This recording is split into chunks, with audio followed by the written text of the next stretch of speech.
Scotland to use the different. Yeah. Okay.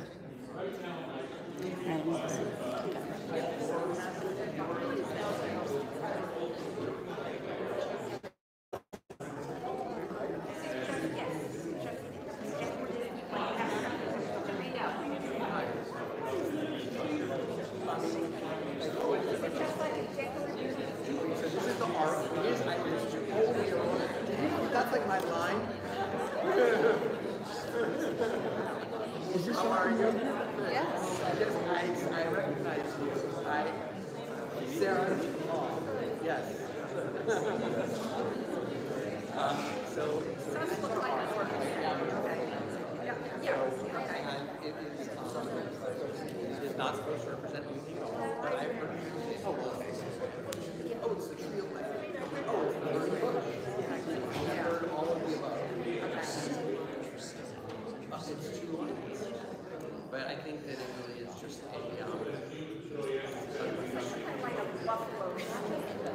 it is taken from two, I don't think they were exactly facing, I actually think there was a piece of wood in kind of the two facing pieces from it must have been extraordinarily large. And the other thing that's interesting about horses, right, is that they often have three rivers of wood, many rivers actually, they sprout from the bottom.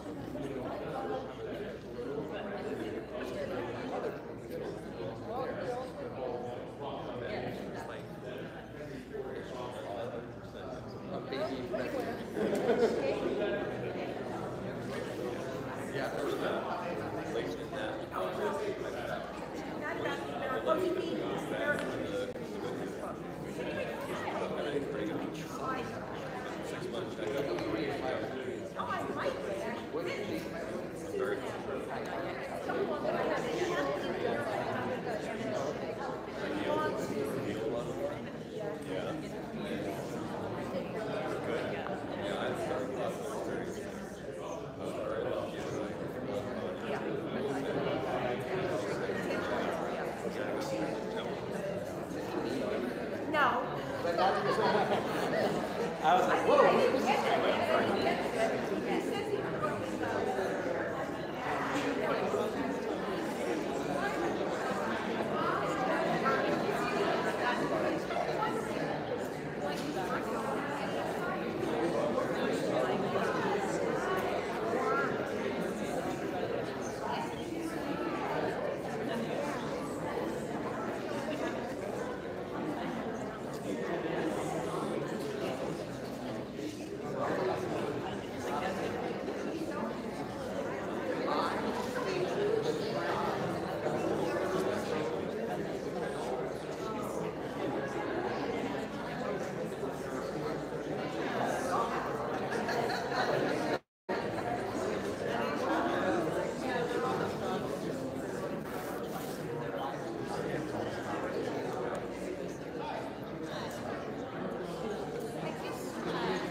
So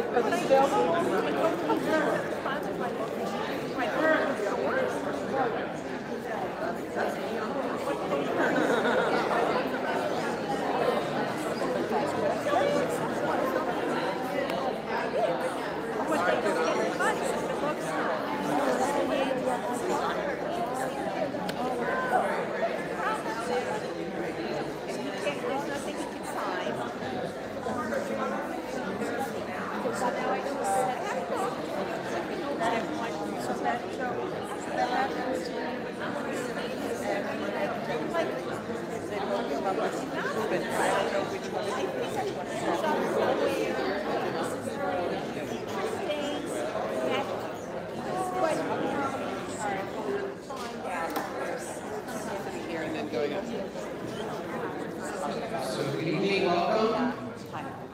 It's great to have everybody here. I am Rabbi Leifer. I'm one of the rabbis here at Bnei Keshet. I want to welcome you. It is just a complete honor. We are always, I don't know, we feel like we shine by association when the forward is in the building. And the fact that we're able to do something in relation to Watchung Books makes us really happy. There have been many times where people who we love, our members, have been featured there, had a chance to have their book featured in an event there. So we're very happy to be here. I was thinking in terms of welcome that the town that I grew up in, which is Fresno, California, we had to drive about 20 minutes to go to the synagogue when I first was there, and then they built a new one in the Jewish side of town, and we had to drive a half hour. And that was, if we wanted to go to a different one, because we didn't like that, we had to go like an hour and a half. So I recognize that now that's not true here. And I just want to say that I'm so glad that so many of you have great synagogues. And I'm so glad that here in Montclair there are so many wonderful synagogues. I also just want to say that we have an open door policy, so we don't want anybody who doesn't already have a great synagogue to feel like they don't have a place to be on the holidays, so just come. And with no further ado, I want to let Margo take over so that we can get spend more time with this great event. Hi everybody, thank you so much for Margo from Watchung Booksellers. And I have to say this really was a community effort to pull this evening together.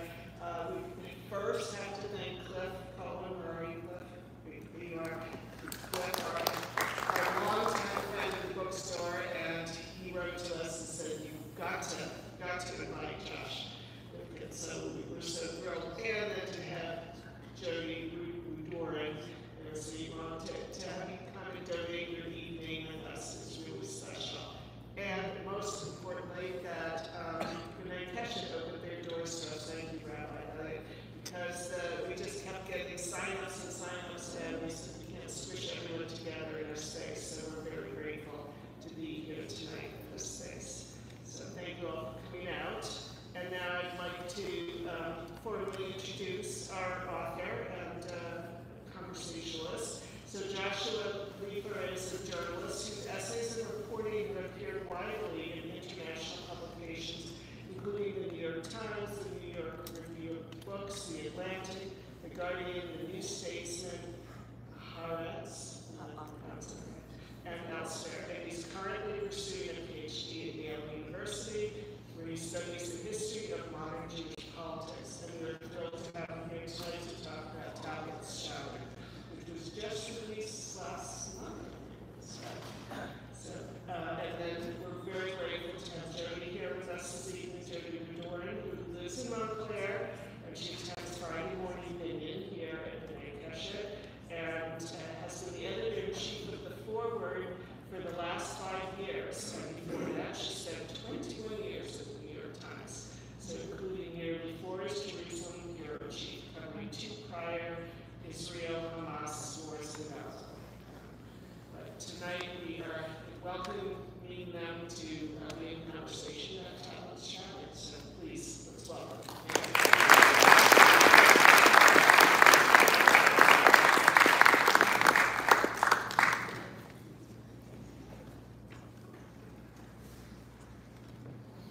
Thanks, Margo, and thank you, Rabbi Elliott, and thank you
was shattered, and also I was also really interested in the what do they call it, the subhead or whatever, the end of an American Jewish century. I feel like both Town was shattered and the end of the Jewish century feels a little negative. That was my other concern also. I admit that a lot of things feel very shattered right now. So I hear it, but I'm wondering if you think that like the best days for American Jewry are behind us, or like what tell us about this title and really what made the last century the American Jewish century? Sure. I think actually the title was supposed to suggest a little bit more ambivalence and openness. In the proposal form, the title was Like Tablet Shattered, which I thought was very poetic, but for the sake of brevity, we got rid of the like. In the introduction to the book, I write about, of course we know the story from the Torah when Moses comes down from Mount Sinai and he sees that the children of Israel have built a golden calf, and he takes the first edition, so to speak, of the Ten Commandments and he breaks them. And there's a lot of commentary about how could Moses have taken the sacred law and then shattered it. And it's an enigmatic moment in our text and in the Talmud. To make this brief, one of the commentators says that we actually know that God approved of this because in the text it says Asher Shavarta, and that rhymes, and there's a rhyme there in the Hebrew that suggests there's an approval in the commentary in the Talmud. And so the kind of enigmatic Orthodox thinker Rabbi Yitzhak Hutner has a commentary on this where he says that sometimes the nullification of the law, what appears to be the nullification of the law, can actually be its upholding. And I thought that was a striking line, and the reason why I used it in the opening of the book was to kind of suggest that some of what might appear in the Jewish landscape to be maybe at odds with what we've taken to be the consensus of American Jewish identity might actually be the key to its survival or perpetuation. So that's the title. The subtitle is more complicated. Later in the book, you sort of make a similar parallel with the destruction of the temple, the beginning of Rabbinic Judaism, and some of the modern reinventions that you're seeing happening now. So this idea that that none of this is necessarily by accident or as simple as it seems. So, yeah. Right. What crisis? There's also a quote that I don't remember. I should have memorized all the quotes that I used in the book, but they escaped me. But there's a quote from Gershon Shalom, which is about that destruction can also contain opportunity. Crisis can contain opportunity, and even if things seem really uncertain or frightening, there can actually be good things can come out of that. So it's more optimistic than it might be. It's like Leonard Cohen's birthday, and that reminds me of my husband's favorite line from Leonard Cohen, which is, "There's a crack in everything, that's not like it's him." And so, okay, but the American Jewish century is behind us. Let's get to that. So, it's the title the subtitle is An American Jewish Century. And what I meant by that was a few things. The first was that it struck me that most of what we know of as American Jewish identity, culture, took shape in roughly the century that followed the closing of the immigration restrictions to the United States in 1924. That was after the major wave of immigration that started in 1880, and then by 1924 the doors closed. And basically, after that, American Jewish culture developed. Now, my argument in the book is that that was also the time that the ideological synthesis that I call the American Jewish consensus took shape, based on these three pillars of Americanism, Zionism, and liberalism. And my contention is that both the culture that took shape during that century that we can kind of think of offhand as like American Yiddish culture, bagels and lox, like that doesn't really have a lot of gas left in as a living way of life. It's a cultural patrimony, but it's not like very many people speak Yiddish outside of their carb and all that. Exactly. Yeah. I mean, I'm a vegan, so I don't begrudge anyone for skipping the lox. And then also that the ideological pillars have begun to collapse both under pressure, but also kind of internal contradictions. So we might have another American Jewish history that would be different from Yeah, absolutely. pillars, which we get to at the end of the book. Okay.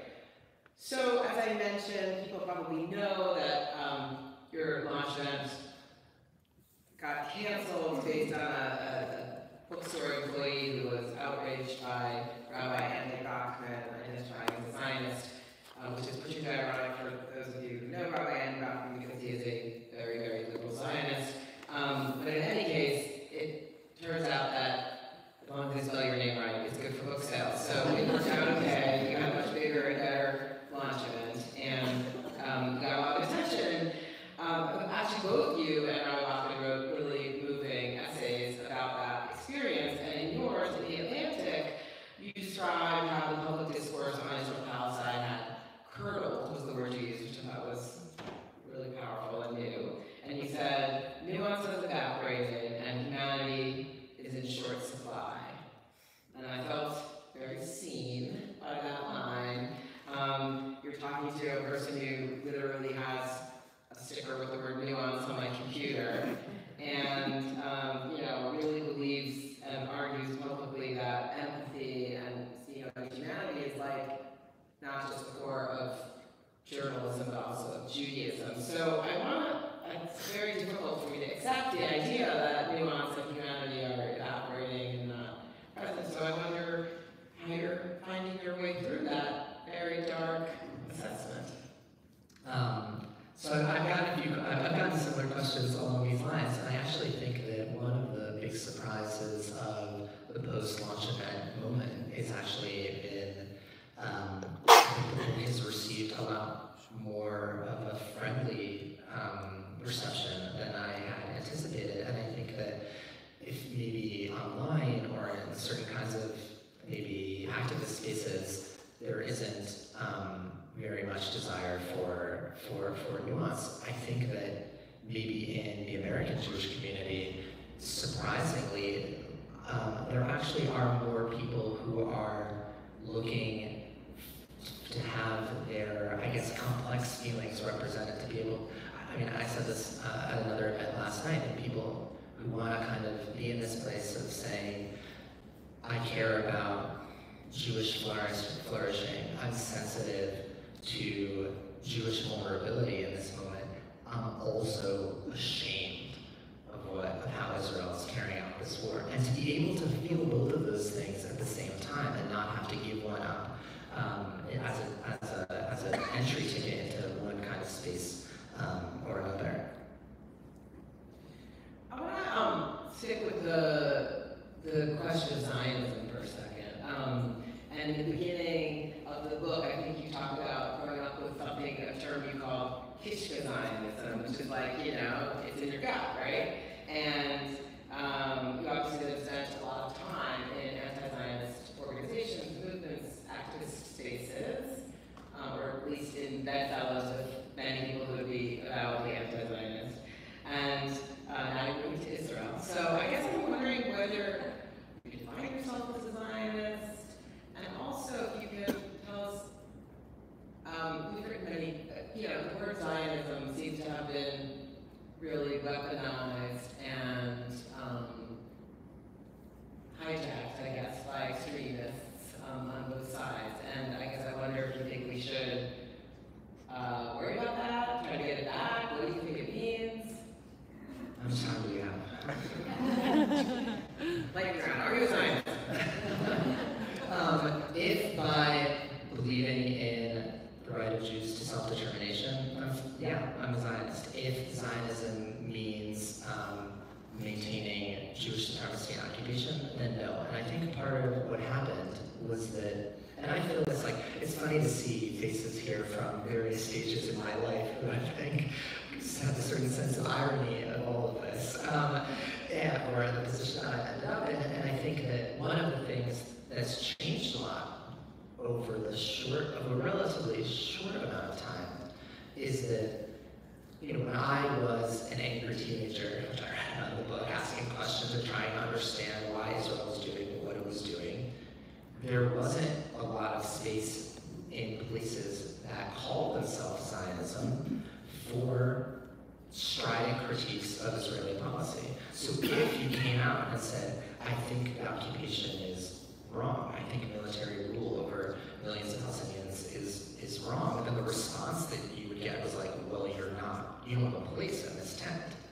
And I think that catalyzed a lot of people moving out and also radicalized them in some ways. And I often wonder what would have happened if Jewish institutions had been able to tolerate more of those critiques and say, actually, there happen to be a lot of Israelis who also have this critique. There are Israeli social movements. There are people in the world who are Jews and who are Zionists who share this criticism. I do wonder what would have happened. And so the lack of space for, I guess, a complicated Zionism is part of, I think, how we got to where we are. Now, I don't want to be totally, one-sided on this, and obviously there's been, since the 1970s, an international campaign to equate Zionism with racism, and I was in my PhD actually doing some research about this, and one of the really depressing things about being like a student of history is you see how little things change over a long period of time. Like if you were to resurface some of these debates from 1972 or from the South Africa Durban conference and even 2000, it would just be like, I can't believe we're having the same conversation. Obviously, the reality on the ground has changed a lot. But I'll just add one thing. I mean, I think I often wanted a way to be, a stridently left-wing or critical Zionist, or even the scholar Shlomo McGee uses the word counter-Zionist to say, there is a Zionism, but it's not one that's represented on the ground. I even once wrote like a college article about this, where I, grew up also when I was a teenager and on the Bronfman Youth Fellowships reading Arthur Hertzberg's The Zionist Idea. Like, I often, that was just kind of my early political education, reading the texts of Ber Borchov and, socialist Zionism, and then I would come into sort of Jewish educational spaces and be greeted with like blank stares. And yeah, so if there, I guess that's a long-winded way of saying that if there had maybe been more space for that kind of complexity, then I don't know if we would be in the exact situation that we're in today. So since October 7th, you had a fairly public break with Jewish Currents, which was your sort of journalistic home for a while, and maybe the broader Jewish left as well. And the book, I found, also has just a really great background and context for a phenomenon that a lot of white progressive Jews in places like Montclair, undoubtedly some people in this very room, have just found profoundly painful, which is the alignment between Black Lives Matter and some of the more extreme elements of the Palestine movement, and the really what I see as a reductive approach to the conflict as fitting into this sort of just another settler colonial situation that seems to ignore the long history of Jews in the land, etc. So I wonder if you can help us quickly understand, first of all, sort of why and how you think the anti-racism movement came to embrace so fully, again, what I see as a fairly flawed narrative about Israel, or oversimplified narrative, and secondly, how October 7th has reshaped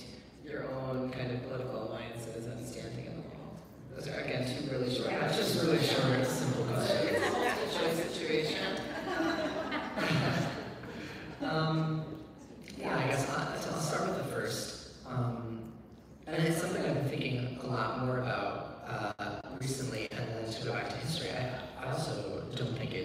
new. I mean, in the late 1960s and early 70s, you had,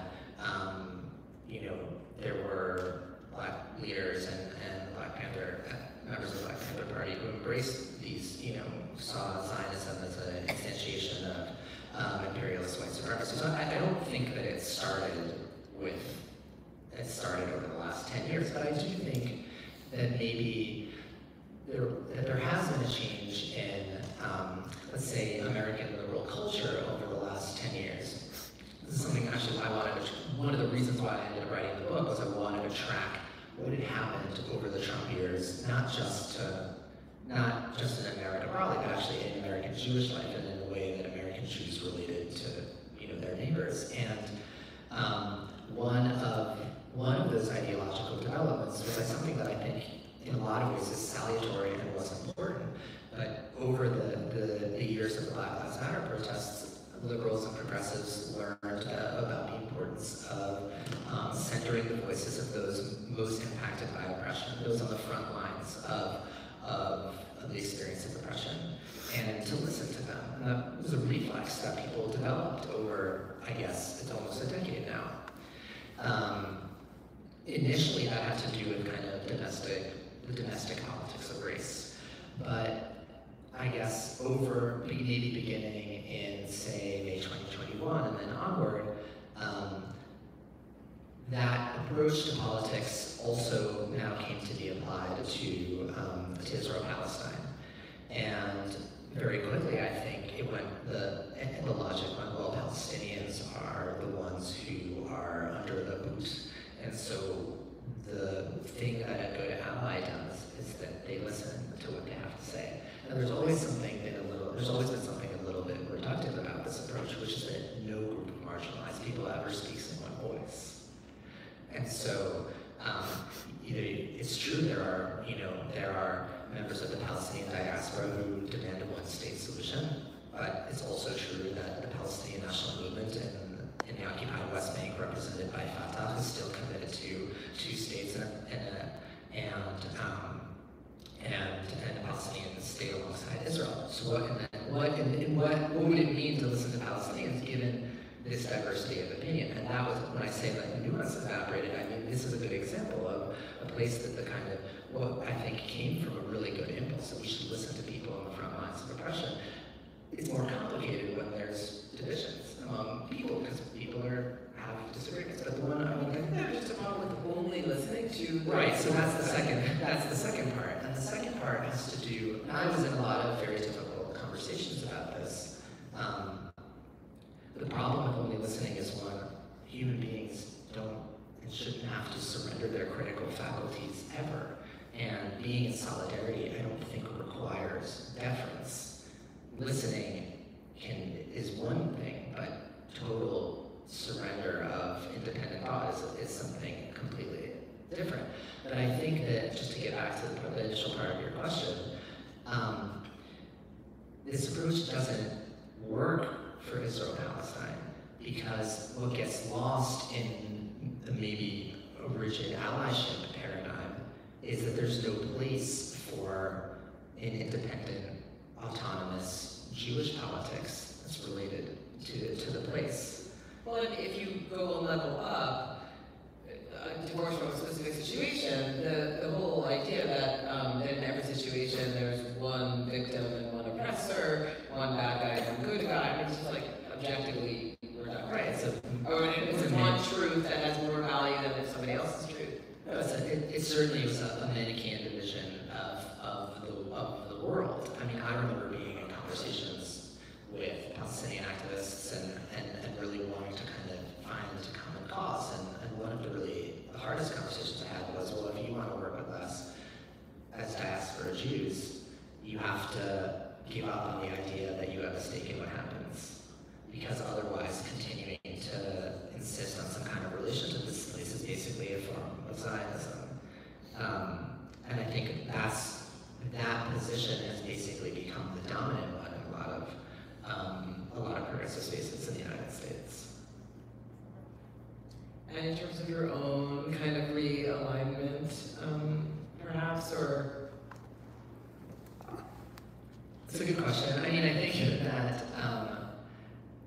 I don't think that my fundamental analysis of the world changed very much.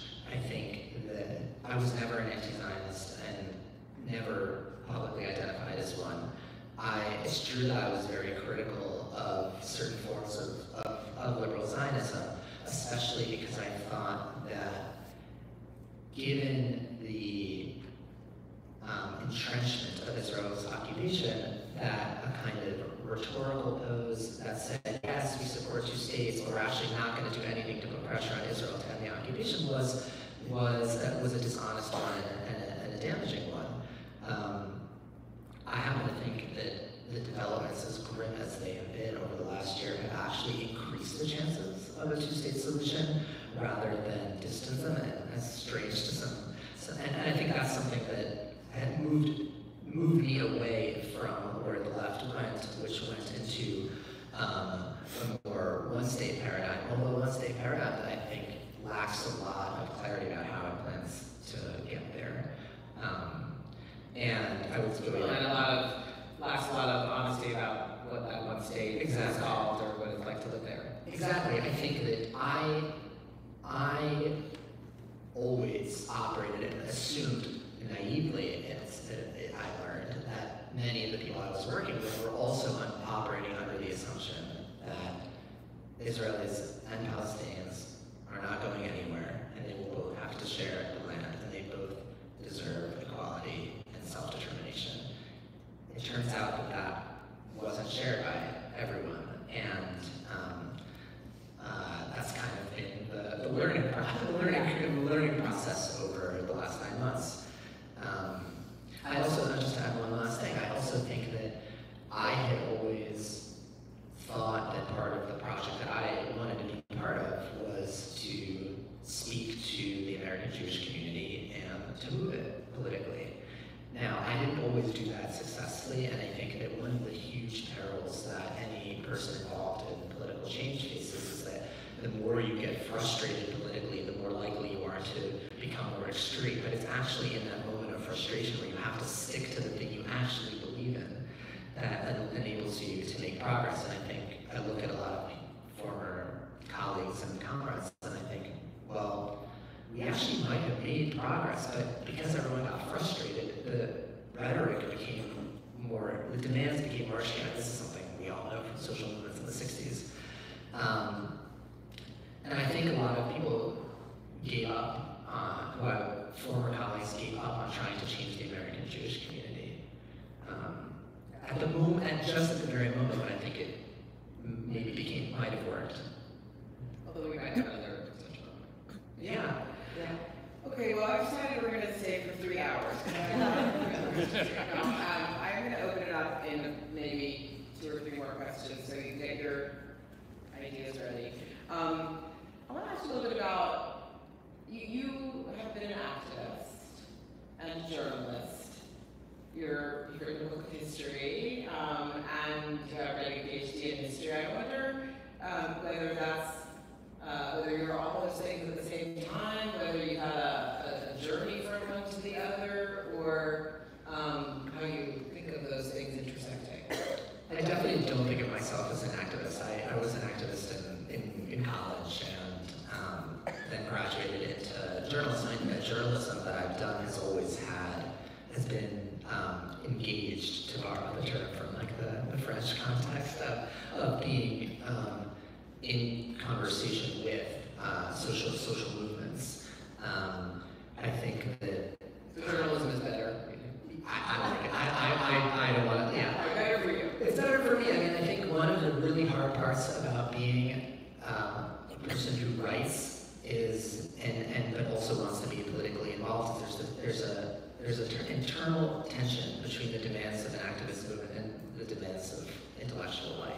Activists at a certain point have to say, enough of the nuance. We're going to march. We're going to do this, and shut up. And it's really hard if you're someone who likes critical thinking and argument to be like, I can't give up. Yeah, I mean, the way I always think about it is it's whether you go with a question that you don't know the answer to and follow the information where it takes you, the reporting where it takes you, or if you go with a point to prove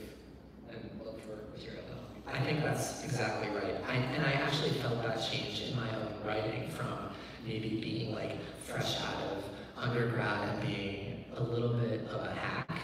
And what I mean by that is that a person who went into an article being like, I know the argument I'm going to write, I just have to kind of assemble the quotes and then make the piece. And then there was a moment where I started to take on pieces that I didn't know where they were going to take me, and that was clarifying for me also in terms of like, It's so much more fun. it's so much more fun. I feel like one of the things we get these pictures from people who, they're like, with the movie, so they've already written the same article for someone else, and I'm like, why do you want to write that article again instead of learning something new? Exactly. The book is, for me, a really interesting braiding of form. You said, I think you said you interviewed 100 people. I think I know 62 of them. It also is rich with, you've read so many texts and books and sociological studies and polls. It's really authoritative, a lot of information.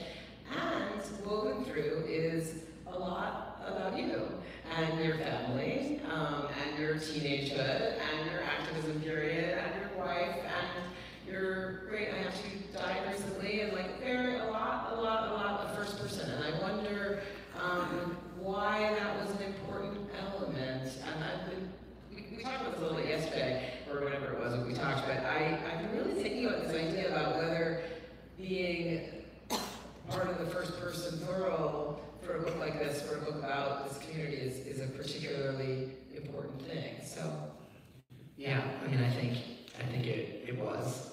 I mean, there are formalistic reasons why, which is that if you're trying to write a book for a wider audience, you need characters. And some historians are really, really gifted and can pull those characters out of the archive. I'm not there yet in terms of my ability, so I have to rely on myself and my family. I also, I think, am lucky in some ways that there are parts of my family story that mapped on really well to this historical process that I was trying to chart. And I thought, I don't think I'm that unique that this has only happened to my family. And I bet that if I write this out, that hopefully other people will identify with it too. And I hope that's been the case. yeah, who do you want to take to the movie? Okay, I'm interested in the reaction to the book, at least after the initial kerfuffle. You told me that it's been much harder for leftists to read positive things about orthodoxy than it has been for Orthodox people to read critiques of Israel. And I wonder if you can unpack that a little bit for us, or tell us other interesting reactions. Yeah, I mean, I think going back to the tension between writing and the intellectual life and activism, and I understand this because a lot of my friends are more activistly inclined. There's a sense of we're so embattled right now. There's a crackdown on critical thought and on protest. How could you, by breaking ranks and critiquing and putting out our dirty laundry, you're making it harder for us to do our jobs, which also reminds me of the things that Israel's defenders used to say when I would criticize Israel, like, why are you putting out our dirty laundry? And that impulse is one that I just dispositionally will flout. And so I think that even people who maybe politically are one or two steps to my left have been really angry with me. And then on the other hand, because the book does try to sketch a panorama of Jewish life, there's been a lot of interest from people from Orthodox communities. And my wife and I were on an Orthodox podcast that ended up kind of generating a lot of conversation. And I've just been totally shocked by the openness. I mean, I think I told you this, I'm getting LinkedIn messages from people who say things like, I've never met anyone with politics as left-wing as yours. Can you call me and explain to me how you got there? And there's something kind of beautiful about that openness. And I've gotten a lot of messages along the lines of the things hearing you talk, that was the first time I ever heard things like this. I'm really curious. I want to hear more. And I've been intrigued by that curiosity and a little disappointed by the closed-mindedness in maybe some progressive circles where the response has been, there are marching orders here and you're not marching with us, so we're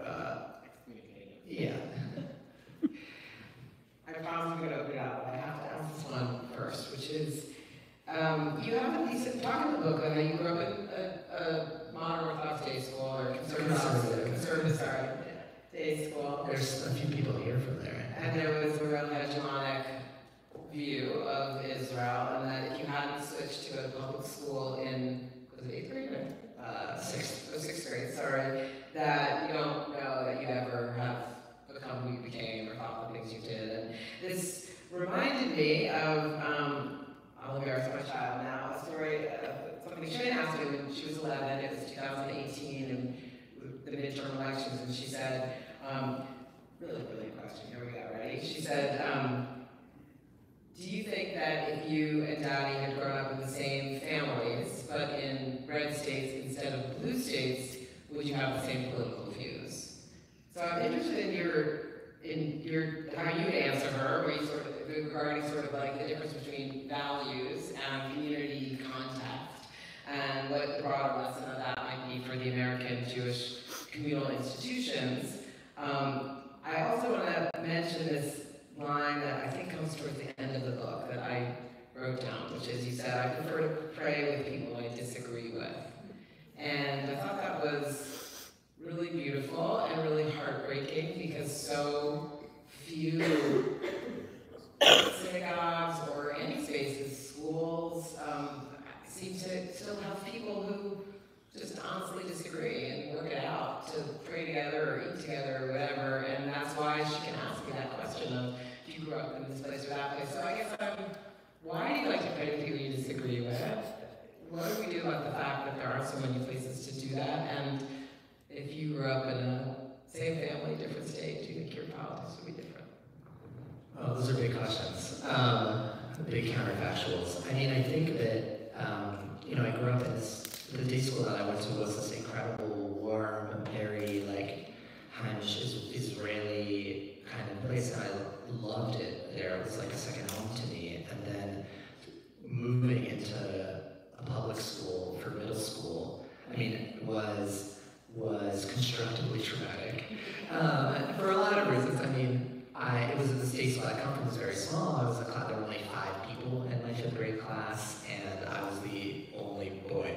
And then I kind of got exposed to sort of American male adolescence, and that was new. I also was in class with non-Jews for the first time, and non-Jews who didn't know anything, who had never really met Jews before.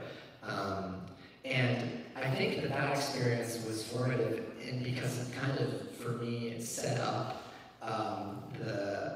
the funny place ideologically and religiously that I still occupy today, I think, which is politically left but religiously a little right. And what I mean by that is that the sense of Jewish difference was very, very visceral, and that sort of implanted in me a commitment to it, just because it was just unshakable, and I came to love it and wrestle with it. Maybe even because it felt a little threatened, but I also, because this was a very, and from what I've heard, actually I had a teacher reach out to me who read the book from that middle school, who said, among other very nice things, like, I'm ashamed at how the school appears in the book, and I want you to know it's only gotten worse. And it was like, he said, it's become to the schools totally, when I was there, it was in the Bush years, and so the ambient politics was sort of like Christian nationalism, but he's like, now it's totally MAGA, and the students walk around with red MAGA hats in the hallways all. And that gives you a sense of kind of, and this isn't that far away from where we are right now. But yeah, I often wonder, okay, what if my parents had decided to say, okay, we want to keep you in a warm, embracing Jewish environment and send me to Frisch instead. I think I would have had a lot less interesting a life. I probably would know more Torah. Maybe, I don't know. I've had to learn some things on the fly, but I think that experience of, this is something that maybe gets lost also in certain kinds of suburban Jewish spaces, the experience of Jewish otherness among non-Jews in a deep, visceral way made me, I think, not take for granted the Jewish community, and so that was to your second question about prayer, I think for a long time, and this is something I read in the book, I couldn't bear to pray with people who I disagreed with. And I sort of removed myself for a while from normative Jewish life because I thought, well, how can I dive in with people who believe things that I think are just repugnant? Like, how can I stomach that? In retrospect, I think that was an immature position for a lot of reasons. One is, okay, just from like political strategy, if my goal is to communicate and change people's minds, I'm not going to do that just being only around people who agree with me. But the other thing is that having what people say about the news be the primary criteria of like their moral standing, I think is a little bit simple-minded.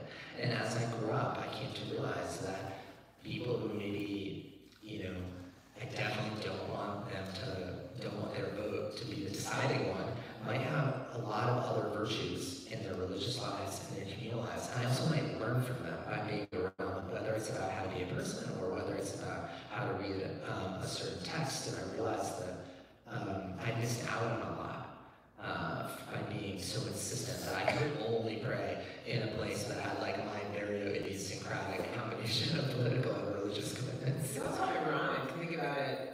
Like if you're really spiritual and you're talking about prayer, the whole point is that we don't know anything in that moment, right? That we're heading to a God that knows the ultimate truth or whatever. So whatever you think you know is not necessarily better than whatever they think they know, because they're all there in your non-knowingness. Yeah, I mean, Not to get too deep. No. Anyway, but let's open it up. Wow. Okay. Rabbi Julie. Wait, I'll pass it around. Great. Josh, mazel tov on your book and on your marriage. It's really very powerful and even emotional to hear you speak, because before I was a rabbi at Shomrei, I was a rabbi at Princeton University, and so I had a front row seat to your activism on campus. I'm sorry. It's interesting because the question that was coming up for me actually was, as we're in Elul and in the season of forgiveness, when you think about yourself as an activist, and we think about me as the Hillel director, who maybe didn't always make enough space for your activism, if we were to apologize for each other for something in those days, what would you apologize for, and what would you want me to apologize for? Oh, I feel very sad. I know. I have a lot to apologize for because I was rash and impatient and intolerant and insane. And I think that I didn't understand, what it meant to be an adult and to have adult responsibilities, and everything seemed so clear and black and white. I do look back on those years with a lot of regret. There are some things I'm glad that are still around. Like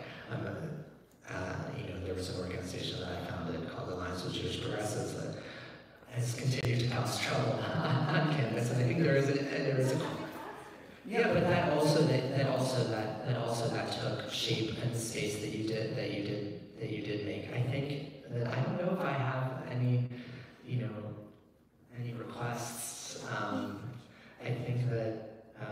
I think I mainly have regret for those years. As time has gone on, I've come to understand a little bit more like the binds that a Hillel director finds themselves, and have much more sympathy for that position than I did before. Well, I just want to say that, seeing you now and looking back on my days. Can't hear. I just want to say, seeing you now and looking back at those days, I'm sorry that there wasn't more space for you in the Jewish community and in the institution that I led at Princeton, and it's great to be here together tonight. Thank you so much. It really means a lot to hear. Anyone else has apologies? Let's go to Cliff, because Okay, well, let's go to Tiff next. Oh. This All is the a rabbis really are simple gonna get question. Help us understand why you're moving to Israel. Great. Yeah. I'm still insane, just other way now. So, a few reasons. The most basic one is that I think that's where the fight over the future of Jewish life is happening. And I don't mean that to belittle at all what happens here in the United States, but I know that for me, being a journalist and a person who is writing about American Jewish life, Israel constantly intrudes itself. And there was something kind of, I remember having, there are all these moments where I'm like, I've written 12 articles in the last 2 months, and they're all about Israel, but I've been in New York. And at a certain point, the action is happening there. And there also is a political community that my wife and I are a part of, and that we are very committed to. We met in Jerusalem through mutual friends who are part of an anti-occupation political community there, and it's been hard to be away from them. I think as horrible as things have been in Israel the last year, we've been back a few times since October 7th. There's always been this kind of feeling that it actually is maybe easier to be a leftist here. I'm not scared at a protest. I'm scared of a protest, but the thing that I'm scared about at a protest in Israel isn't, are the people who are standing next to me, do they actually want to harm the people I care about? And that's not a thought, it's not a concern that I have to have when I'm, with the people protesting to release the hostages, or against the judicial overhaul, or even in, East Jerusalem against home demolitions and evictions. And it's sort of strange to say, but it feels simpler there. That connects to a question we have from the live stream, which I think you've already partly answered, so you can probably do it briefly, but I want to honor the live streamers. Thank you. How do you feel about the current, if not now, and Jewish Voice for Peace leadership, activism, strategy? I mean, I don't know really the current leaders of those organizations. I haven't been involved in, if not now, for many years. I think, just to go back to what I had sort of said before, I think a lot, and argued with, I think a lot about the work of the political philosopher Michael Walzer, who has this term called connected criticism. And what connected criticism, I think, means is that your moral criticism of your community has to be in terms that are intelligible to them. They have to be able to understand them in order to act on them and be changed by them. And it's not always clear what that means in practice, but I do worry that some of the progressive Jewish millennial activists have given up on changing their own community and have chosen what is also important, but I think can be complicated too, but have chosen this position of kind of differential solidarity to a certain segment of the Palestinian movement. I mean, one of the things that's also frustrating is, there are people who I consider to be Palestinian partners and interlocutors, and they believe different things than some of the people that are being kind of seized on as exemplars of and representatives. And so it's, that's how I would articulate that. Okay. Rabbi Cohen is passing. Who else? Bud? Congratulations on the book. Thank you so much. Understanding that most Israelis have always said to me when I ask a question about an issue, it's complicated. They prefer not to use the word nuance, one of my favorite words. But there's the famed Moshe Dayan quote, I think, after the Six-Day War, of the Americans give us arms, they give us money, and they give us advice. We take their arms, we take their money, and we never take their advice. In that sense, has anything really changed? First question. Second question, internally, I grew up in a home where it was okay in the 60s and 70s to criticize Israel, and Israel government policy, and love Israel. And we got a lot of, no, you can't. My parents had a lot of Holocaust generation, got a lot of, we have enough enemies out there, we don't need to be arrogant, got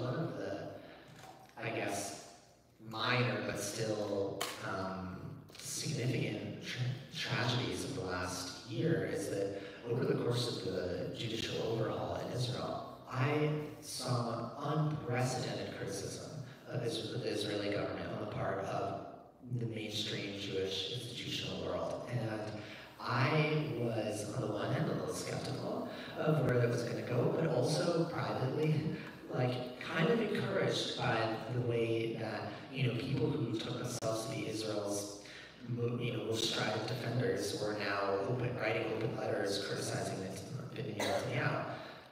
That has kind of dissipated in the wake of October 7th, but I don't think that those critical impulses evaporated, and I am kind of cautiously optimistic about what might happen when there's a time when people can kind of think about them again. But in terms of American military support, I mean, it's true that the dynamic that you described has been going on for a long time, but I think that there was also, in the years that Netanyahu has been in power, a kind of myth of Israeli independence, or a desire for it. I mean, this is something that the Likud has wanted for a long time, to break with American, the cables that they think American support ties them down. In practice, since October 7th, we've seen the utter dependence of Israel on American aid. I mean, the war in Gaza would not still be going on if the American government was not supplying Israel with the arms to continue to conduct it. And I actually think that gives those of us here a responsibility to pressure the U.S. government to exert more pressure on Israel to end the war, and also to get back into negotiations with the Palestinians. I mean, I'm actually going to try to be optimistic, because sometimes I can get too pessimistic. I have been pleasantly surprised in some ways by certain steps that the Biden administration has taken. What I mean, or what I'm thinking of, are the sanctions against violent settlers in the occupied West Bank. That's a really unprecedented move, and we don't know what a two-state process might look like with actual U.S. financial pressure, sanctions on settlers, some organizations, some municipalities. The infrastructure is being set up now. There is really human rights defenders who are working on these sorts of things, and I hope, and my sense is we're talking to people in touch with the Biden administration. I don't think this is going to happen overnight, but under the surface, there are, I think, important changes that are taking place.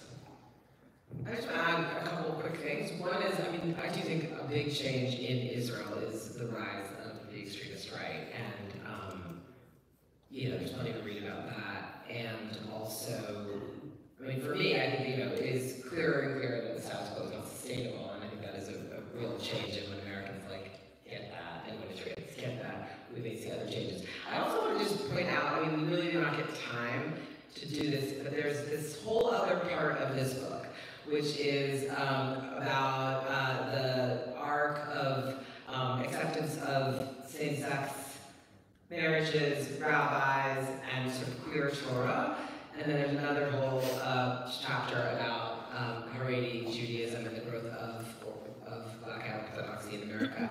And both of those phenomena, as chronicled in this book, are real new phenomena in American Jewry, and exactly how they will affect all the other things, I think, is, there's a ton of interesting questions about that, which I'm going to do part 2 with Josh some other time. But anyway, there's a lot in this book. And one of the questions I was going to ask you is about how the queer stuff relates to the Israel stuff, but we're going to have to save that for another time. I think we probably have time for 1 or 2 more. This woman in the middle. Thank you. Thanks very much. Hi. I'm mindful that you're about to make Aliyah, and so therefore you're likely not going to be around here for what may be a very ugly next 6 weeks in our country. Oh, right. Right. And that's really good for you, but a lot of us are not going anywhere, at least at my age. I think we're not going anywhere. So what happens in 6 weeks is very, very important. And you can't help but notice how in our community, there are very many people who are essentially one-issue people, and they want to make their decision based solely on what is best for Israel. And of course, that's being fomented by a lot of campaign arguments that Israel will disappear and things like that, which promotes panic. I mean, no one should have to make a choice between those two things, but we do live here. So I kind of wanted to get your take on that as a campaign issue. How those of us do, what should we say to such people? What's the response? Is it selfish to say, no, but we live here, and that's what's most important? How do we cope with our own guilt about maybe choosing one over the other? I mean, I don't think there's a zero, this is a zero-sum choice, or in other words, I think that I have, very intense criticisms of the Biden and the Biden administration and in the way that it's facilitated Israel's conduct of the war. But I actually think that a Trump administration would be catastrophic for Israel. It would empower this far right hugely. It would kind of unleash these forces that are really angling towards a catastrophic regional explosion. And if anyone wants to prevent that war, which may be happening now anyway, if there is going to be any hope of preventing that kind of total catastrophe, it's imperative to prevent Trump from bringing back the far right settler lobby basically into power. I mean, I think that the development, this is something that I write about in the book, the developments in American Jewish politics that happened under the Trump years still haven't been properly accounted for. I mean, I really think the book wanted to be more interesting than that, but on the margin, these are important. And one of the things that the Trump administration did was it created a kind of right-wing Jewish counter-establishment. There were several events where none of the major Jewish kind of progressive or liberal stakeholders were invited to. They were basically thrown out of the room. And if you are committed to Israel if you want Israel to be a genuine democracy, I think there's no question that a Trump presidency would be a catastrophe. Can't you stay around now for another month and just talk? I want to reassure you some, to just say that the premise of your question is a little off, because there's no indication that there's any large number of Jews or anyone else who's voting on Israel or the war in Gaza. It has never shown up in any poll, any post-election poll, as a prime reason for Jews voting. And in the most recent polls about the issues people care about now, 3% of American Jews put it in their top 3 issues. 3%, and the margin of error probably 6%, and an even smaller percentage of people overall. So there's been a lot more attention. People have been asking questions about Israel Gaza in presidential debates. That doesn't always happen. But so there's definitely more attention. It's a very big issue, but it is not there's no indication that it's going to be a deciding issue for any great number of people. And if it is one, which way that even would play, I got a distraction from a message that apparently President Trump said another anti-Semitic thing now that one of our reporters is wondering how we should write about. So there's also, I think the thing people are potentially, I think there are some votes that will be moved based on fear of anti-Semitism here. People vote based on how they feel about their own situation. When I was covering politics, the great Adam Gurney gave me a couple of really key marching orders. One was almost everybody makes up their mind. 90% of the election is decided based on how people feel about their own pocketbook on October 15th. I think that date has moved back with early voting, but it is most people decide based on how they feel about their own personal economic situation. I do think that means people will also, if they have experienced directly anti-Semitism or their kids have, that is the kind of thing people do vote on, or can tip the balance. But a piece of foreign policy is just honestly not. So far. I mean, we'll see what happens. Thank you, those stats are I helpful. think we might have time for one more question. Oh, do you No, I was going to add to that, speaking of perennial things that come up and like that haven't changed. There's every election, there's always that will the Jews defect from the Democratic Party. It happens to be the case that American liberal Jewish identity and Democratic Party allegiance are like the glue. And no Republican president has ever won more than 39% of the Jewish vote. That was Ronald Reagan. Right, I mean, Trump is the second most. I mean, it was 75% Democratic, it's now 65 to 70%. I mean, so, you know, it's different. Yes. No, you, I'm looking at you, sorry. Me, okay, wonderful. So I'll ask a personal question. So my daughter is a senior at the University of Michigan, a women's studies major and Judaic studies minor. She was Hillel president from spring of 23 until fall of 23, and they called her a wartime president. And she's always been extremely active in Jewish causes, president of her youth group, did Judaic Year Course, blah, blah, blah. And today we're talking, and she said, I'm so excited, I just had lunch with one of my women's studies professors, and I'm thinking maybe I'll get a PhD in women's studies and, you know, study formerly incarcerated women or, you know, something of that ilk, and, you know, which is wonderful.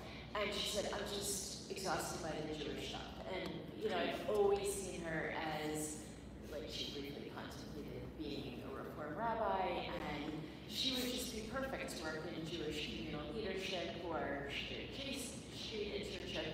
And she's, you know, she's exhausted.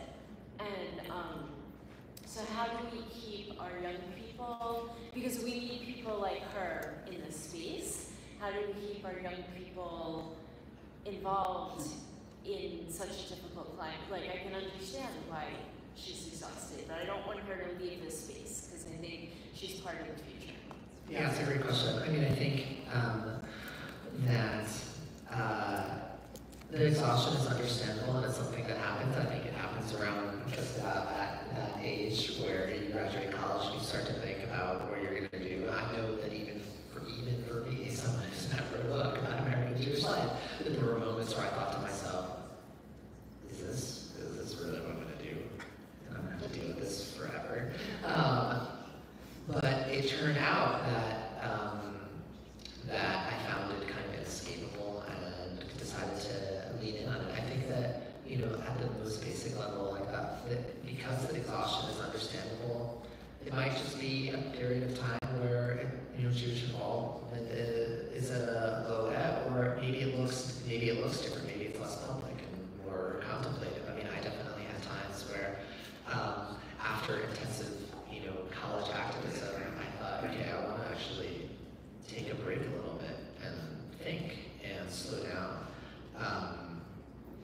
We don't know, like, the future is very hard to predict, and so just because she's feeling a little burnt out, you know, I can get, doesn't mean that, you know, it sounds like she has a calling to do good Jewish things, and I don't think it'll go away overnight.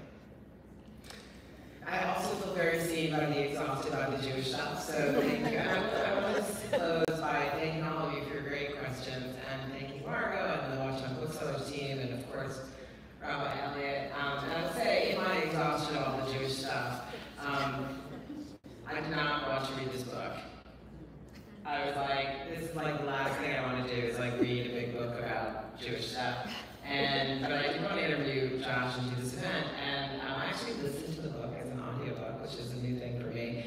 Anyway, it is a fantastic book. I listened to the whole thing, and it's really, really beautifully done, and it's really a monumental book, and it's kind of hard for me to believe that you're not yet 30 or just 30. 30. That's crazy. Anyway, buy the book. It's out on sale outside. Josh is going to sign it. You can maybe get members of Josh's family to sign it if you want. In fact, I want to acknowledge there are relatives of Bessie's family here in the audience who read the book. And I hope that we can bring you both back to Montclair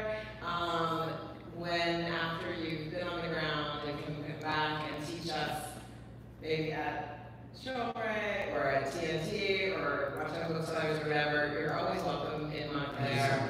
And again, thanks everybody for coming. Oh, I wanted to do that. Sorry, my boss is in the room. I must tell you that. No, on some of your chairs, you can see a card from the forward. If you like what you heard tonight, if you like nuance, if you are interested in stories whose outcome is not predetermined, you might like other things at the forward, so you should sign up for our newsletters so that we can bombard you with nuanced, open-minded journalism about Israel and many other topics. But for now, you should go out to the lobby and buy the book. Thank you.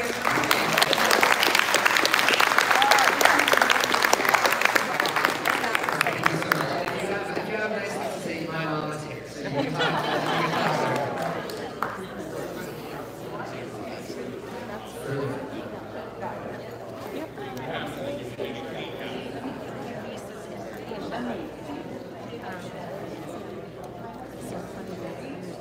I mean, I feel like I've been telling you about her for years. Yes, indeed. Thank you so much. And also, for you got to... Yeah. Are you saving us a place in line? Look at you. Are you going to